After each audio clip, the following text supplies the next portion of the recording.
Praise the Lord. We are happy to have you in this English service.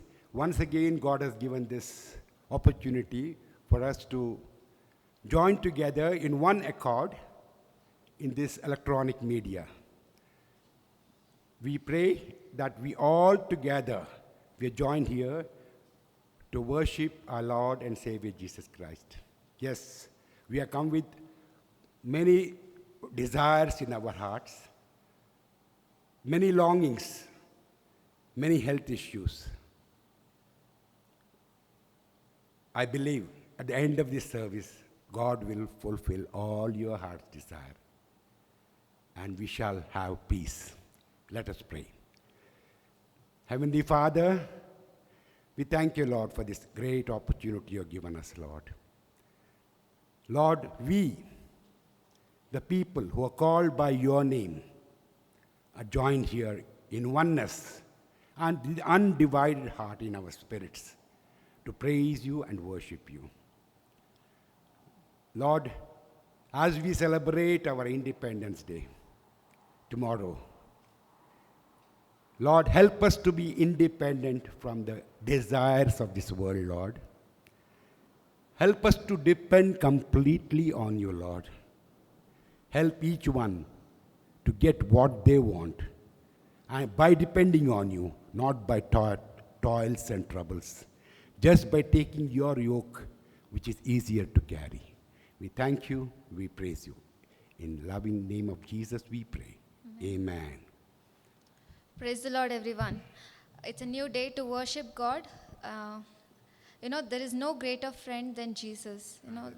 We can never get a friend who's so dear, who's so loving, and who's so close to us. Amen. So let's sing the song, What a Friend We Have in Jesus, and tell him that he's our best friend. Hallelujah. What a friend we have in Jesus. All our sins and griefs to bear. What a privilege to carry everything to God in prayer. Oh, what peace we often forfeit. Oh, what needless pain we bear. All because we do not carry everything to God in prayer. Having trials and temptations, is there trouble anywhere? We should never be discouraged. Take it to the Lord in prayer. Can we find a friend so faithful, who will all our sorrow share? Jesus knows our every weakness. Take it to the Lord in prayer. Are we weak and heavy laden? Comfort with the Lord of care. Precious Savior, still our refuge. Take it to the Lord in prayer. Do thy friends despise, forsake thee? Take it to the Lord in prayer. In his arms he'll take and shield thee.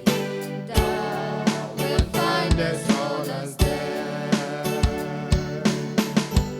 As the deer panted for the water, so my soul longeth after you.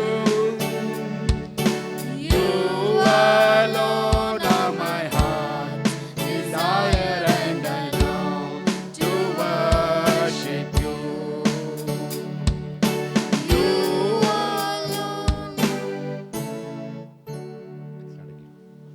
We'll start again. As the deer panted for the water, so my soul longeth after you. You alone are my heart's desire, and I long to worship you. You alone are my strength, my shield. To you alone will my spirit aim. You alone are my heart's desire, and I long to worship you. You're my friend and you are my brother, even though you are a king. I love you more than any other, so much more than anything. You alone are my strength, my shield. To you alone will my spirit aim. You alone are my heart's desire, and I long to worship you. I want you more than gold or silver, only you can satisfy. You alone are the real joy giver and the apple of my eye. You alone are my strength, my shield. To you alone will my spirit be. You alone are my heart's desire, and I long to worship you. And I long to worship you. Yes, I long to worship you. Let's worship the Lord today. Let's call for His presence in our midst. Lord, we call you Lord. Lord, you said, you call unto me and I'll answer you. Yes, Lord, we call unto the Lord who answers. We call unto the Lord who is living. He's not a dead God, but a living God. We call unto the Lord who answers all our prayers. Lord, we believe that you are the one who answers all our prayers, Lord. Lord, we come to you, the God Almighty, the God Sovereignty. Lord, we give all the praise and glory unto your name, Lord Jesus. The one who sits enthroned in heaven, we thank you, we praise you, Lord, this morning. Father, thank you for this breath that you have breathed into us, Lord Jesus. Thank you for this life that you have given unto us, Lord, that we can be in your presence, Lord, that we can call unto your name, Lord, and know that we have a God who cares for us, who has created us unto his own image. And Lord, that you care for each one of us, Lord Jesus, that you have called us to be your children. Lord, we thank you, we praise you, Lord, the God of Israel, the Holy One of Israel. We thank you, we praise you this morning. Lord, we call for your presence. Lord, give us a spirit of prayer. Give us a spirit of worship, Lord. Help us, Lord, to worship you in truth and in spirit. Help us, Lord, to accept Jesus as our best friend, as we sang today, Lord. Lord, you are our friend. There is no one better than you. There is no one who can accompany us better than you. There is no one who can satisfy us better than you, Lord Jesus. Lord, help us, Lord, to accept you as our friend, to share things with you as our friend. Lord, there is, a friend is better than a brother, Lord. That's what your word says, Lord, that we can stick to you as close as a friend, Lord Jesus. Father, we want to share all our feelings to you. We want to share all our pains to you. We want to share all our happiness with you, Lord, not just pains, but happiness with you, Lord Jesus. Lord, you be with us and help us, oh Father. Lord, the God of Abraham, you were a best friend to Abraham, Lord. You be our best friend today, Lord. That, Lord, whenever you call unto us, whenever whenever you talk to us, we can, come to you come into your presence and talk to you as a friend. As Moses talked to you as a friend, Lord, face to face in the tent of meeting, Lord, we want to talk to you as a friend, Lord. We Yes, want Lord. to take you as our friend today, Lord Jesus. Yes. We want to thirst after you. We want to seek after you, Lord, as you sought after us, Lord Jesus. You came seeking us on this world. Father, help us to seek you as you sought after us, Lord Jesus. Lord, give us that spirit of prayer. Give us that spirit, Lord, that longs after you. As a deer, Lord, pants for water, it goes searching after water, Lord. Wherever it finds its satisfaction, Lord. Lord, we want to seek you, Lord. We want to thirst for you, Lord, like the deer. Lord, we want to be satisfied by the water that you give us, Lord. You are the one who provides us the living water, Lord, the water that never makes us thirsty again. Lord, we want that kind of water, Lord, not seeking the things of this world, but seeking you alone, Lord Jesus. You pour out your spirit unto us. You pour out that spirit of living water unto us, Lord. Lord, help us, Lord. Help us, Lord, that you have given us a counselor in Holy Spirit, that you have given us a friend in Holy Spirit, the one who is always in us, the one who never leaves us nor forsakes us. Lord, help us, Lord, to honor him, to respect him, Lord, to acknowledge him in our presence, to acknowledge him in our life, Lord Jesus, that we shall not grieve your Holy Spirit, Lord, that we shall share all things with him, Lord. Lord, help us, Father, this morning. Help us to worship you with all our heart. Lord, with all our heart, we want to praise you. With all our heart, we want to glorify your name, Lord Jesus. Lord, in your word, you said, Lord, heaven is my throne and earth is my footstool. Where is a house that you will build for me, Lord? There is nothing that you seek, Lord. There is nothing that we can build for you. There is nothing, Lord, that we can give back to you, Lord. All we can give you is our heart, Lord. Come and take hold of this heart, Lord Jesus. Lord, many things in the world wants to take hold of this heart, but Lord, we want to give it to you today. We want to give the place, Lord, let our hearts be your throne, Lord Jesus. Lord, the God of highly, the God of lofty one wants to dwell in our hearts, Lord. Lord, thank you for such a great privilege that you have given us, Father, that you can come and dwell in our hearts. Father, we thank you, we praise you this morning, Lord Jesus. Lord, help us, Lord, to always remember your good works, to help us to always remember that we have a company, that we have a person who is right next to us, Lord, that we are not alone. You are the God who is always with us. As you said to Jeremiah, Lord, I will always be with you. I will rescue you, Lord. That's how you are, Lord. Lord, you're always with us and we are never alone in your presence. We are never alone, Lord Jesus.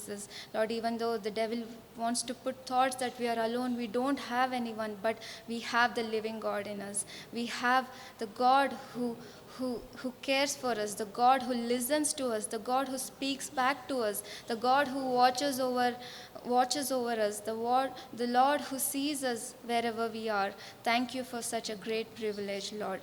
Father, we commit all the things unto your hands, Lord. Just want to worship you, thank you, praise you for all the goodness that you have given us. I ask Prakash brother to pray and end. Heavenly Father, we thank you and praise you for this time, Lord. Thank you for bringing us together, Lord, to worship you, Lord, and to listen to your word, Lord. Lord, I'm going to pray for your son, Lord. Bless your son, Lord, and speak to each and every one of us, Lord. And help us to repent from our sins, Lord, and help us to continue to glorify your name, Lord. In Jesus' name I ask. Amen. Dear brothers and sisters, I greet you in the name of our Lord and Savior Jesus Christ. This morning, we'll read a passage from the book of Nehemiah, chapter 4, verses 15 to 20. Nehemiah chapter 4, verses 15 to 20, and then we'll pray and start. Nehemiah chapter 4, verses 15 to 20. When our enemies heard that we knew their scheme and that God had frustrated it, every one of us returned to his own work on the wall. From that day on, half of my men did the work, while the other half held spears, shields, bows, and armor. The officers supported all the people of Judah who were rebuilding the wall. The laborers who carried the loads worked with one hand and held a weapon on with the other. Each of the builders had their sword strapped around his waist while he was building, and the trumpeter was beside me. Then I said to the nobles, the officials, and the rest of the people, "The work is so enormous and spread out, and we are separated far from one another along the wall. Wherever you hear the trumpet sound, rally to us there. Our God will fight for us." Let's pray. Lord, we thank you for this morning. Lord, we thank you that you want to speak to us today. Lord, you want to speak to each one of your dear children who is watching this program. We ask, Lord, that you reveal your purpose for our life, that you would show us, Lord, your ways, that would be filled with the courage that comes from you, Lord. That as your word we just read, that God will fight for us. Help us to know that, Lord, that you are fighting for us. Help us to know that you are standing alongside us. Help us to know that you are living in us, working in us, Lord, that your power is mightily working in each one of us. Help us to face these tough days, Lord. These times, Lord, that are so uncertain, that we don't know what is going to happen tomorrow or today. We ask, Lord, that your presence be with us and lead us this morning. In your name we pray. Amen. So we are going to look at a very interesting and a very practical part of the Old Testament, which is from the book of Nehemiah. The context, what is happening here is that, that is what happens in many of our lives. What Nehemiah is facing here is, I'm sure we all would have faced in different degrees in our life. And today we're going to talk about loss. When we say loss, it's different from failure. Many people think failure and loss are the same. Failure means, that some loss happens and we remain there. That is failure. But, loss happens to everybody. In every one of our lives, we face losses. In fact, in the Bible, if you see, there was a period of loss for many people. For example, Moses, Elijah, and even Apostle Paul, you can say. There are so many people who faced losses in their life. There are many types of losses. There are many things we could say that we have lost. The children of Israel who here, in the book of Nehemiah, when we read, they have gone through loss of family. Their family has been detached. They lost their parents. They lost their identity because they are going to a new country, a new culture, new ruler, new kind of administration. Everything is new. So they have lost, so basically they've been taken from one country and planted to another country. And so they're longing to go back to Jerusalem. But Jerusalem is completely destroyed. Jerusalem, if you know Jerusalem, it's like a city on top of a hill. And so there is Jerusalem and there's this big, huge walls now. But those days, the Babylonians came and they destroyed Jerusalem completely, the temple and everything. And so God had sent Ezra, around 80 years before Nehemiah, to build the temple only. Part of the temple, not the temple fully, but part of the temple was built. But still the walls were down. The walls were broken. The Nehemiah book, chapter 1, it says in verse 3, it says, Jerusalem's wall had been broken and the gates have been burned. So there is no protection for the people. And so there was few people, Jewish people, who were still living there. And there were other people also. There was also enemies also who were living inside Jerusalem at that time. And so what is the context today? This is the important thing that, that God wants us to give courage to rebuild after a loss. Everybody, like I said, everybody goes through loss at some point in their life. It could be an extended loss. You could have lost someone who you closely love. It could be a death in a family. Or it could be someone close to you who has betrayed you and you lost that friendship. Or, some relationship, there is a misunderstanding in relationship and there is a breakage in the relationship and you are not able to rebuild that relationship. Or it could be some financial loss, or it could be some job loss, Or it could be something that you have expected that will happen at a certain time and it is not happening. And there are so many things in our life that happen that sometimes God ordains it, and that we have to understand something from it. So today we are going to see how do we handle loss and what happens when we come out of this loss. What happens when we start to walk from these things that happen in our life. And that's what we are going to see. So what's happening here is that Nehemiah, he's praying, he's in Babylon, and he's praying. When he hears this news, he's in tears that Jerusalem's wall has been broken and the gates have been burned. There are many gates to the city of Jerusalem, and all the gates have been burned. So any enemy can easily come and attack. And so, for example, today many young people, their life has been easily attacked by certain people or certain habits or certain addictions which they want to overcome but they are not able to. So because of that addiction, because of that relationship that they're having, because of that thing that they're going after, they've lost many things. So, but God wants to rebuild. We know because of the cross of Jesus Christ, you and I have been restored. We've been redeemed from the kingdom of darkness to the kingdom of light. But there is going to be an enemy's attack. There is going to be a pushback, a heavy pushback from the enemy. He wants to make sure that we stay in failure. He wants to convert our loss into a failure. He wants to tell that, you're a failure, you're good for nothing, you're worthless. You will remain like this, you will remain defeated. He wants to say that, but that is not the heart of Nehemiah. He says, Lord, he's fasting and praying. In chapter 1, if you say, he's mourning for a number of days, he's weeping, he sat down and wept, and he's fasting and praying before the God of heaven. He said, Lord, you love us, you keep your commandments.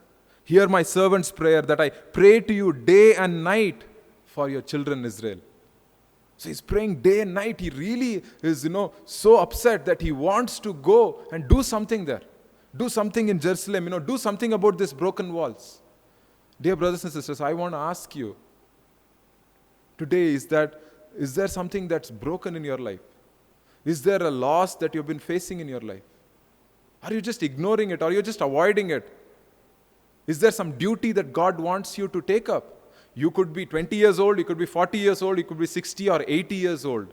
Is there something that God wants to provide for you and that God wants you to do? I mean, Nehemiah could have just sat there in the king's palace. He's serving as he's a chief. I mean, right there he's working in front of the king. I mean, what a great job he had. He had like an amazing government job, like a very high paying job, and very comfortable life. And here he is sitting there crying and weeping because his place, his country, his city, the city of God, Jerusalem, the walls have been broken. And you see, that's the heart of every Christian. Is that, I don't know what situation you are in. We could be going through so many things. But, we are always waiting to rebuild.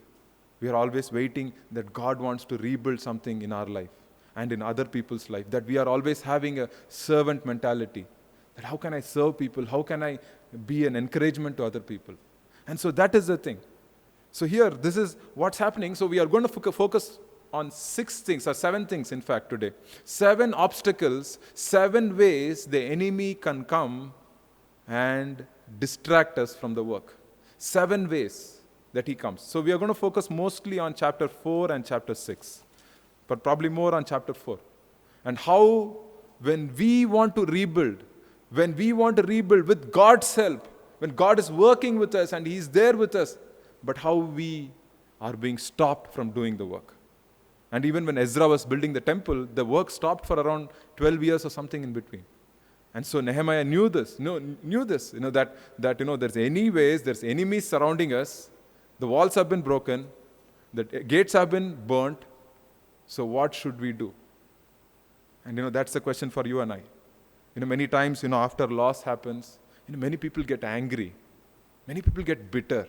Some people even get angry at God. They shout at God. They say, God is causing all this loss for me. I am going through this because God does not care for me.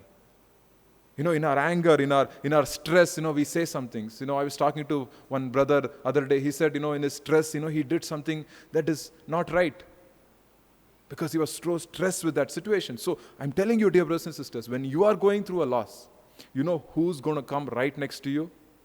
God is standing there right next to you. But you know what? Who you see? You don't see God many times. You see the enemy. You see evil around you. You see things that, that like only bad things are happening. You don't see the hand of God. You don't see that God is caring for you. And that's what we are going to see today. How we can have courage to rebuild our life. How to rebuild something that's broken in our life. Rebuild something that, that we are not taking up leadership. You could be a father, you could be a husband, you could be a mother, you could be a wife. There's a purpose that God has for you. You are a father, you are a mother for a purpose. You are a grandfather, you are a grandmother for a purpose. You can't say, no, I just became old, so obviously I'm going to be a father and I'm going to be a grandfather. No, we can't say that. We can't say that. We are going to look at that today. The purpose of why we rebuild and what happens when we rebuild in our life. And these are the things we need to expect, because the enemy is going to use all these tactics. These are the enemy's tactics. And I want you to look at and see whether any of these tactics are pulling you down, or holding you back, or creating a stumbling block in your life. And that is the thing I want us to know. And this message is not just for you, it's also for me. That, for all, especially men, this message is for each one of us. Because God has called us to be leaders of the home. The responsibility falls squarely on the men of the home. Because when Eve sinned, God asked Adam. And so the responsibility falls with men. Because the Bible says, as Christ loved the church, then the church will submit to Christ. And so today, it's a very, very important thing, and we are going to see it's a battle. When I talk about it, it's a spiritual battle. It's a battle for my soul. It's a war that's going on. The kingdom of darkness and the kingdom of light. Even though we are living in the kingdom of light spiritually because of the blood of Jesus, but still the enemy will not give up. The enemy will not give up. He will not surrender and say, okay, Christian, you accepted Jesus, have a great time in this world. No. The ruler of the world, Jesus said about Satan, he called him the ruler of the world, the prince of the power of the air, the ruler of the world, until he's completely destroyed, because he knows his end. He knows his time is short, and is going to cause so many things in our life, that is going to attack us, use different tactics. And what are the tactics that he uses us? And that's what we are going to see. So you have a loss. And the children of Israel here have gone through a tremendous loss. They are rebuilding the walls. They are they're putting back the gates. And you'll see in chapter 3 how many times it says repair, rebuild, repair, installed. Installed, repair, rebuild. I could actually underline around like 40 times. Just in the 3rd chapter, the word repair, rebuild, or installed, reinstalled, it's there for around 30 to 40 times. You can probably check out later. But we are going to focus on what happens, how the enemy's tactics when we are in the process of rebuilding, when we are slowly getting up, when God is helping us to get up and fix our life, fix our family's life, fix our career, or fix something. It could be something. What are the pushbacks we get from the enemy? And how we courageously face, because God is with us. Okay, the first thing in chapter 4, verses 3 and 5. If you read, we'll turn there. There is this 2 guys, called, it's called Sanballat, verse 1, chapter 4, verse 1. Sanballat, and there's another guy called Tobiah, and then a few other people. These are all not God's people. So this is a picture of the enemy. These guys don't want the walls to be rebuilt or the gates to be put back, because they want to live in Jerusalem. They want to make use of the resources of Jerusalem. They want to put people in bondage. The same way the enemy puts so many people in addiction today. He attacks them, with their mind, and he gives them sleepless nights. He makes them feel that they are a failure. But in God's eyes, nobody is a failure. Yes, there's a loss, but it's not a failure. Many times, we are very quick to say, I'm a failure. my life is a fail. My life has failed. I'm going to be a failure. Like sometimes we tell our children also that, you're good for nothing, that you will not prosper, or something like that. We put heavy condemnation and guilt on our children. Sometimes, parents also, they live their dreams through their children. Something that they could not achieve, they want their children to achieve. So they put a heavy hand on their children. It puts so much of pressure because the parent wants to live their dream through their children. And this is the thing, that's not how we rebuild. And so we see today, how it's going to happen. So there are 7 things, and I'll quickly go through this list, and we can see, how important it is, and how important that each Christian has to be aware of the enemy's tactics. Paul writes in the New Testament, he says that we are not unaware of the schemes of the Satan. We are not unaware of the schemes of Satan. Not unaware. Dear brothers and sisters, I hope that our church, that each one of you are aware of what the enemy's tricks are. And so we're going to see 7 of his tricks today. 7 of his tactics today. Okay? Chapter 4. So the Jewish people, everybody, the Israelites are starting to rebuild, and Nehemiah is the leader, and everybody is so enthusiastic. If you see in chapter 2, verse 17, it says, let's rebuild Jerusalem's wall so that we will no longer be a disgrace. They're saying, let's rebuild so that we are not a disgrace anymore.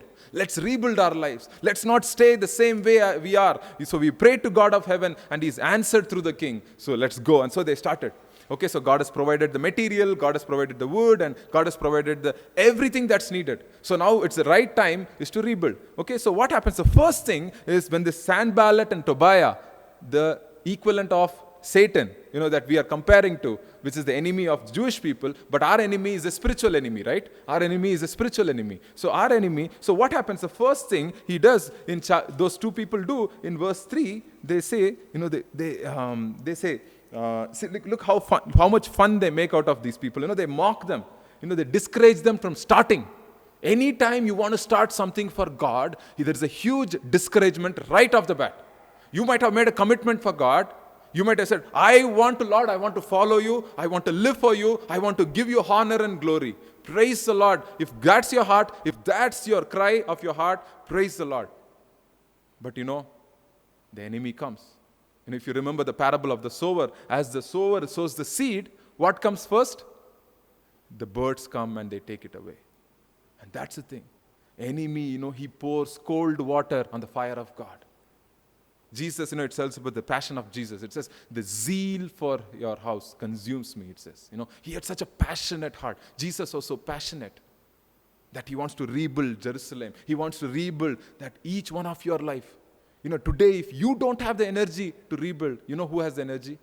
Who wants to supply the energy? God and the Holy Spirit wants to supply the energy to you so you can rebuild. So the first thing is that a discouragement to start. It's a discouragement to start. So what are they saying? These people, they are making fun. Can they restore it by themselves? Will they offer sacrifices? Will they ever finish it? Can they bring back these burnt stones back to life from the mounds of rubble? See how much fun they are making. They're making comedy. They're insulting these people. They're insulting. And verse 5, it says, so what happens? They started the work and they are getting insulted. Straight off the bat, straight away insult. That's why I tell you, dear brothers and sisters, who do you surround yourself with? Do you surround yourself with positive people? People who encourage you, people who lift you up, people who tell you, come on, let's do it, you can do it. You are going to be a success. People who believe in you, people who trust in you. Who do you surround yourself with? But unfortunately, Nehemiah could not surround themselves with those people. These people, they were insulting them, mocking them. And you know what they do? What's the answer? Check out verse 4. Check out verse 4. Listen, O Lord. Listen, our God, for we are despised. Make their insults return on their own head. Say, Lord, where are they taking it? When discouragement comes to you, what happens first? What does a Christian do? He says, listen, Lord. Listen what? Listen to those insults. Listen to those mockings. Lord, you listen, Lord. You listen. I want to start, but you listen to the people who are mocking. Sometimes, your own mind could be mocking you. Because, Satan could put some thoughts in you and say, yeah, you are a failure. You cannot start. Don't start. Don't start reading God's word. Don't spend time with Him. Don't pray. Why do you need to pray? God knows everything. Why should you pray? These are all the enemy's thoughts. But here, Nehemiah knows the power of prayer. He knows that we can get into the wrong battles. Dear brothers and sisters, I know many people, many Christians today, they are fighting the wrong battle. They think their enemy is another person. The husband thinks the enemy is the wife thinks the enemy is the husband. Mother-in-law thinks daughter-in-law is the enemy. Daughter-in-law thinks mother-in-law is the enemy. No. Our battle is not against flesh or blood, is what Paul says. It's not. So many times, we get discouraged when people say something. No, it's a spirit of discouragement. Many people have that spirit of discouragement. They insult other people. They mock other people. So what we should be praying? We should be praying, Lord, there are many people who are discouraging, but I love that person. I love that person. I don't want to get into a battle with the person. I want to fight the enemy who causes those things. Enemy that causes discouragement. Enemy that makes me not start. So the first thing is, they started to build the wall, and immediately there is insults. But dear brothers and sisters, cry out to God, saying, Lord, you listen to me, Lord. The enemy is saying this. The enemy is saying this through my mind, through people, through circumstances and all these. But Lord, help us. Help us. I want to fight the battle against the enemy, not against people. So it's a spiritual battle. Dear brothers and sisters, I keep reminding again and again, please don't fight with people. Please don't break relationships even further. Please don't damage people even more. Look at the example of Jesus, who washed the feet of his disciples. Washed the feet of his disciples. He had no need to wash the feet of his disciples. And he did. And so the first thing is, it's a spiritual battle. And the first thing is that discouragement to start. Okay, and the second thing is, as the work starts to progress, because they're so courageous, they want to start, so they keep doing some work. And what happens in chapter 4, verse 7 and 8. Let's read verse 6. So we rebuilt the wall until the entire wall was joined together up to half its height. So half the wall is rebuilt. So what happens now? Half the wall is rebuilt. So what happens at that time? The next thing comes. What happens? The attack. For the people had the will to keep working. They had the will to keep working. But when Sanballat, Tobiah, and Arabs, and Ammonites, and Ashdodites heard that the repair of the walls of Jerusalem was progressing, and that the gaps were being closed, they became furious. What was happening? There is some progress in your life. There is some gaps are being closed in your life. Who's getting furious? The enemy is getting furious. They plotted together to come and fight against Jerusalem and throw it into confusion. What they wanted to do? Now enemy was furious, they plotted to fight. Now they want to fight. Initially they thought when they mocked, they will stop, they will not work. But these guys, they were so courageous because of God. So they built half the wall, and now the second thing comes is the distraction. Second thing is distraction. First is discouragement. Second thing is distraction. Talk about distraction for a Christian today. We are distracted in so many different ways. Are we able to sit quietly in God's presence? Quietly for 30 minutes? Sit quietly in 30 minutes, without our mind wandering, without us getting nervous to touch our phone or to go and watch that YouTube video or that forward from WhatsApp or something. It's a distraction. We live in a distraction world. It's a distracted world. Everybody is keeping themselves occupied with something or the other. Everybody has their pet hobby. And we are not able to spend time with God. But what happens here? Look at what happens here. So, when they plotted, they started to come and fight. They wanted to distract them from the work. What happened in verse 9? So we prayed to our God and stationed a guard because of them day and night. What happened? Two things they did. They prayed to their God. Again, they go in prayer. We keep persisting in prayer. Persisting in prayer. Praying in the Spirit as you're walking, as you're going, as you're speaking to someone, as you're going to give a presentation, as you're going to write an exam, as you're going to talk to someone, as you're going to always, talk to your family members, you're always praying in your spirit. Many people think, prayer is some activity that they do in morning and evening. That is good. But what is much more wonderful is that you pray always in the Spirit. Paul writes, pray without ceasing, with all petitions and prayers for the saints. Dear child of God, if you don't want to be distracted, it is that prayer prayer to God and keeping guard day and night. Day and night they were keeping guard. In verse 9 we see. And Jesus says in Gethsemane garden, he says, watch and pray that you will not fall into what? Temptation. That you will not fall into temptation. So we have to watch and pray. We have to be constant in prayer. In Colossians chapter 4, it says, be devoted to prayer. What is prayer? That's another message for another day, but it's like a communication, a constant communication between me and my God. Constant communication, a constancy. It's a communion between me and my God. Always He's speaking to my heart. I'm knowing the heartbeat of God and I'm walking with God. That is the relationship. Christianity is not about rules and stuff.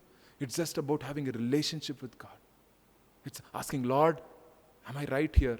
Did I do the right thing? Am I speaking the right words? Am I typing the right words? Am I watching the right videos? Am I talking to the right people? Am I fulfilling the duty that you have for me? Am I fulfilling the duty as a husband, as a wife, as a father, as a mother? That's the communion. You ask God. This is one of the beautiful prayer. One of the most beautiful prayer in all of the Bible is in Psalm 139. Psalm 139. Psalmist says, I'll read that passage. You don't need to turn there, but I just want to read that. In Psalm 139, here he says, search me, O Lord, know my heart. Test me, know my concerns. See if there's any offensive way in me. Lead me in the everlasting way. Lord, if my path is going off track, lead me in the right path, Lord. Lead me. I don't want to get distracted, Lord. I want to go in the right path. Dear brother and sister, is that your prayer? Is that your heartbeat? Is that your longing? God wants to lead you in the path of everlasting life. Do you want that? Do you want that for your family? Do you and your family want to walk in that way that leads to everlasting life? Or do you want to walk in your own ways, in your own stubborn attitudes, or in your own stiff-necked way, that like reckless and rebellious ways? That I know what I have to do. I don't need God. I don't need these people. I don't need this person's advice right now. I'll go my own way. Dear brothers and sisters, that's not the children of Israel. Here under the Nehemiah's leadership, the attack is heavy after the work starts. Remember always this. When you start the work, the attack gets heavier. It gets heavier. But you know what? We don't look at the enemy. Our eyes are not on the enemy. We are looking at God. We are looking at God. And that's what we do. And so watch and pray that you don't fall into temptation. That's the second thing. The first thing is discouragement before we start. Second thing is distracted when we start the work, after we start the work. And the third thing is that in verse 11 and 12, this is another important phase. When we go through rebuild our life, rebuilding, that God is helping us rebuild our life, this happens. And then what happens? They won't, and the enemy said, again, the enemy comes with a different tactic this time, the third time. And the enemy said, they won't realize it until we are among them and we can kill them and stop the work. They want to infiltrate. They want to create confusion by getting inside the people. They want to come with their own people and mingle with them, and then they want to confuse them. So what happens this time? This time, what happens? They place people in the weak areas. Like in verse 13, so I stationed Nehemiah. When it's I, it means Nehemiah. Nehemiah stationed people below the lowest sections of the wall at the vulnerable areas. What is vulnerable areas? It's the places where the enemy can easily attack. So what did he do? He stationed certain people. He made sure that the work was going on. He made sure that the weak areas of the place were put there. And I stationed them by families with their swords, spears, and bows. What a beautiful picture. Everybody has a certain weakness in your life. Every one of us, including me, we all have a weakness. But you know what? We station the power of the beauty of God, the protection of God, the blood of Jesus. We apply the blood of Jesus in the weakest area of our life. Have you applied the blood of Jesus? Have you appropriated the blood of Jesus in the weakest area of your life? The weakest, it says, the most vulnerable area, the lowest section of the wall. Because that's the most vulnerable area. People could come and they could attack easily. So that's the thing. Next thing is to cause confusion so we can come. And so many times, that's the thing, as we are starting to rebuild, Satan comes, and as a family, as the husband and wife, they got together and say, let's start this new beautiful way of God's way. Let's walk in the everlasting way that God has for our family. They do it. And suddenly, something happens. The wife says something, so the husband says something, or you fall into sin again, into that addiction. You take a step back and you fall again. What happens? That's the thing. That's the time that God reminds us. It reminds us why we are in this battle. Many times people give up. Christians give up. They get tired and they give up. And that's the time, here what happens is, Nehemiah's one of the greatest statements in the Bible is in verse 14. We read this last week also. And Nehemiah says this, don't be afraid of them. Don't be afraid of them. Remember the great and awe-inspiring God. Remember your God.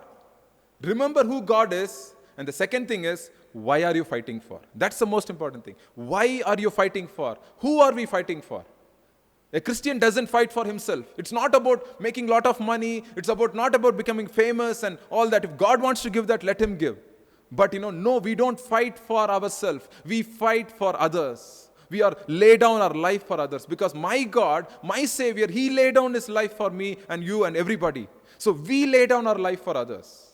And that's the most important thing. Here He says, fight for your countrymen, fight for your sons, fight for your daughters, fight for your wives, fight for your homes. Fight for your homes. See, that's a purpose. There's a purpose behind you fighting. It's a good fight, Paul says to Timothy. You fight the good fight of faith. It's a good fight. And that's the thing. God gives us that courage and says, yes, you're going to come out of this. You're going to rebuild these walls. And God's going to be triumphant through your life. You're going to partner with God right now. And that's the thing.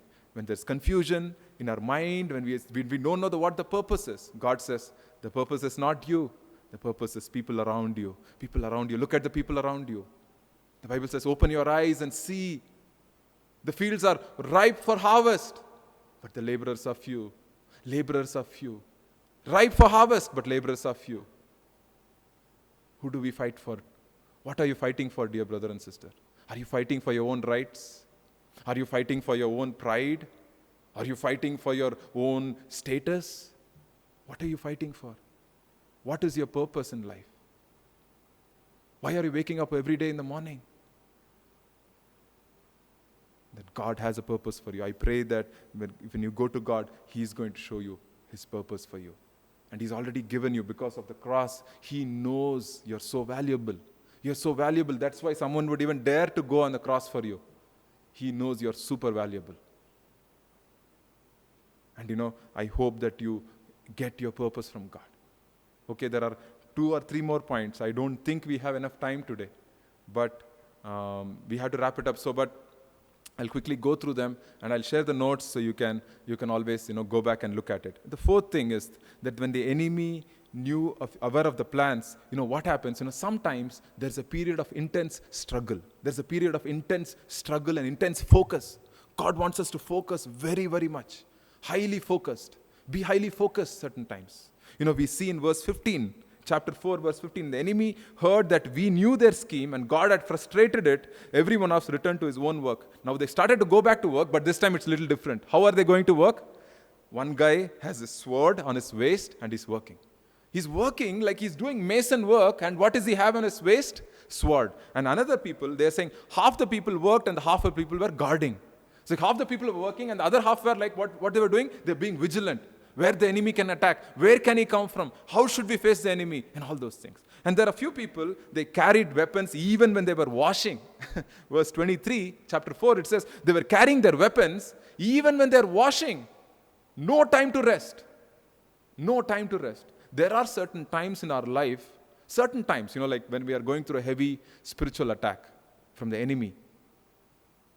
There are times that we need to fast and pray.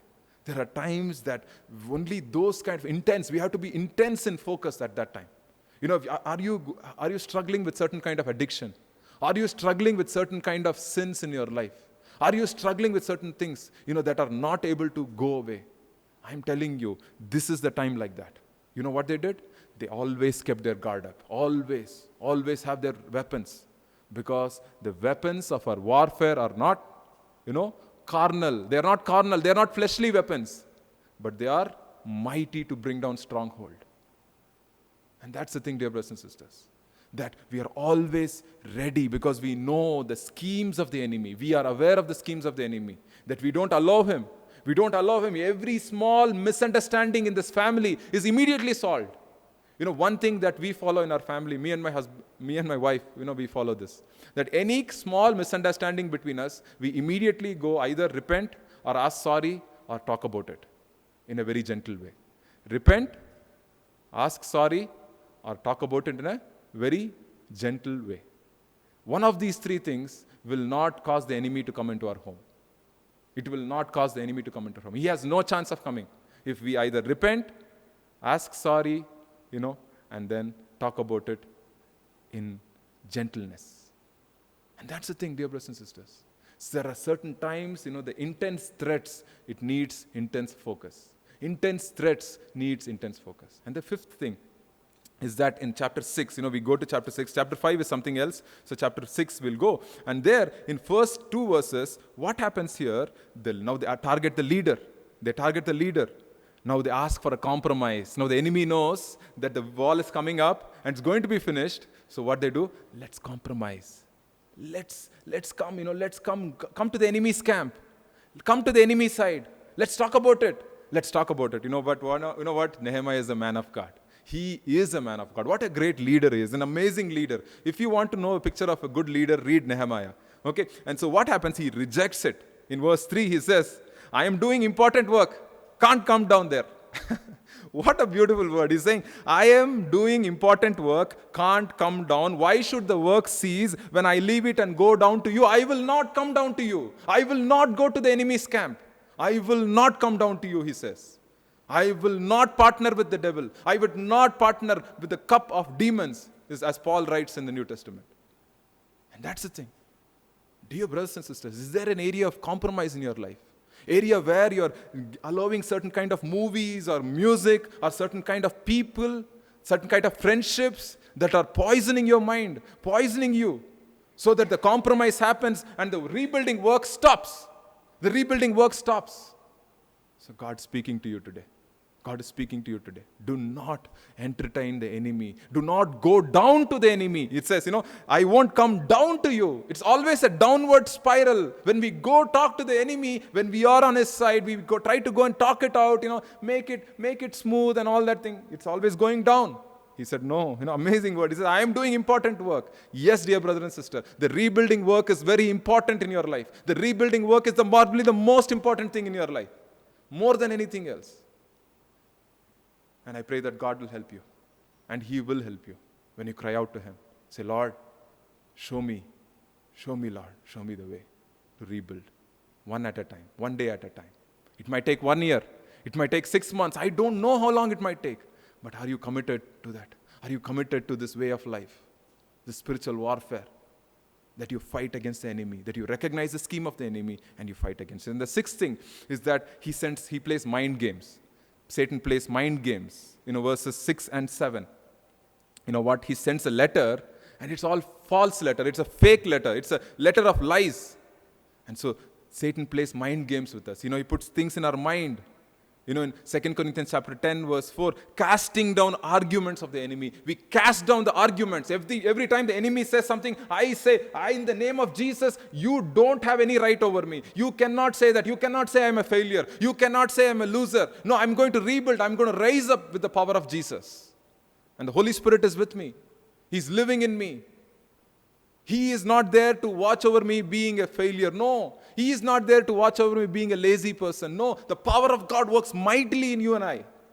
The same Holy Spirit that works in me is working in you. The same Holy Spirit who worked in Apostle Paul is working in you. Just imagine that, dear brothers and sisters. Just imagine that. The same Spirit, the Spirit of Jesus that raised, the Spirit of God that raised Jesus from the dead is alive and well in you. Do not allow the mind games. Satan comes through the mind and he comes and plants things. So what we do, we cast down arguments. The Greek word, the root is diatribo. That means, the diatribe. Whatever Satan says, you go at it in an offensive way and saying, like, in the name of Jesus, I say, I apply the blood of Jesus to that thought. I cast it out. I cast down the argument, you say. I have no way to do that. I will not talk to that person. That is not a right relationship. I will go away from that relationship. So you are strong in your thing. You're strong in your mentality. You're strong in your opposition to the enemy. And then the final thing is, he sends advisors. Satan sends advisors to say, hey, go and hide in the temple. They are coming to kill you. Fear of death. Trying to show the spiritual attacks is through lies and threats. Oh, they're going to come and kill you. You built this wall. Now they're going to come and take the leader. And you know what? He goes to God. I mean, like beautiful verse in chapter 6, verse 12. It says, I realized that God had not sent him. What does Nehemiah say? God had not sent this advisor. So God gives you a spirit of discernment so that you know that it is not from God. The warning is not from God. Sometimes God can send warnings to you and you have to go away, hide or something, go away from that situation, withdraw from that situation. But here, this person is saying, hey, they're going to come and kill you tonight. They're going to come and kill you tonight. And Nehemiah says, no, I don't think so. I am praying, I prayed to God and God has told me that He didn't send you. And that's the thing, dear brothers and sisters. A man who's in the Spirit is fearless, he's powerful, he's courageous, and he fills the job that God has given him. God has given you many tasks, dear brothers and sisters. We live for a very short time on this earth. Very, very short time. Time just flies by. And God wants you to rebuild whatever that is in your life. Let's pray today. Ask God, Lord, help me to rebuild my life. Help me to be the person that you have called me to be. The 7 things we saw. 7 things. 7 things. Discouragement, distraction, no purpose, intense threats, compromise with the enemy, mind games, and spiritual attacks. Nothing can come. In the coming weeks, we'll see about weapons of the warfare. Not in Sunday service, but during our weekly services, weekly Monday and Thursdays, we'll see the weapons that God has given us. But this is very important. Finally, I want to say with this verse and close. Let us not get tired of doing good, for if we will reap at the proper time if we don't give up. And finally, if you see in chapter 6, verses 15 and 16, the wall was completed in 52 days on the 25th day of the month of Elul. When all the enemies heard this, all the surrounding nations were intimidated and lost their confidence. Finally, who loses their confidence? The enemy loses their confidence. They were intimidated. They got intimidated. They used to scare the people, but who got intimidated finally? The enemy itself. So Satan is just like that. He's a scared being. He tries to scare us, that's all. But he has no power. He's like a soldier without any armor. He's like a soldier without any weapons. So we don't have anything to fear him. God is on our side. God is for you. God wants to rebuild your life. Don't look at your past. Don't look at your past families. Don't look at your past life. Don't look at your past addictions. God wants to rebuild, and He wants to start it today. Shall we pray that God will enable us? He will enable us. That His Spirit will come and fill you, that you can fend off the attacks of the enemy. The flaming fires, the flaming arrows of the enemy can be fended off, and we attack with the sword of the Spirit. We attack, not only defend, but we attack with the sword of the Spirit. I pray that God will give you that wonderful walk of communion with God, praying always, praying in your spirit, taking every thought captive, casting down arguments that come against God and say, no, that is not from God. Recognizing that and saying that's not from God, just as Nehemiah did. Shall we pray this morning and ask that the Spirit of God would come and fill us with His courage? The early church in Acts, when they prayed together, the Bible says that God filled them with boldness in their heart. And let's ask God for that. Lord, we thank you this morning, Lord. We thank you, Lord, that you see the situation we are in. Lord, any dear children of yours, Lord, who's going through a loss in their life. They don't know how to rebuild. They don't know which direction to turn. I ask you, Holy Spirit, you come and fill them right now. Holy Spirit, give them the courage and the boldness, Lord, to come and overcome the schemes of the enemy. Help us to be aware of the tactics of the enemy. Help us to, Lord, rest in you so that we can overcome him, Lord, the destroyer. Because Jesus, you came to destroy the works of the enemy. And your word says that, and you have done that, Lord, for all these years. I ask, Lord, that you be with your children. Walk with them, Lord, as they commune with you, as they spend time with you, as they are devoted to you. Holy Spirit, you be with them and bless them. Anoint them with your oil. We thank you, Lord. We commit this time into your hands. Especially, Lord, help them not to be distracted. Help them to be focused, Lord. When the intensity of the battle increases, Lord, let the intensity of their focus on you increase also. We thank you. We commit this time into your hands. Bless each one of us, Lord. In Jesus' name I pray. Amen.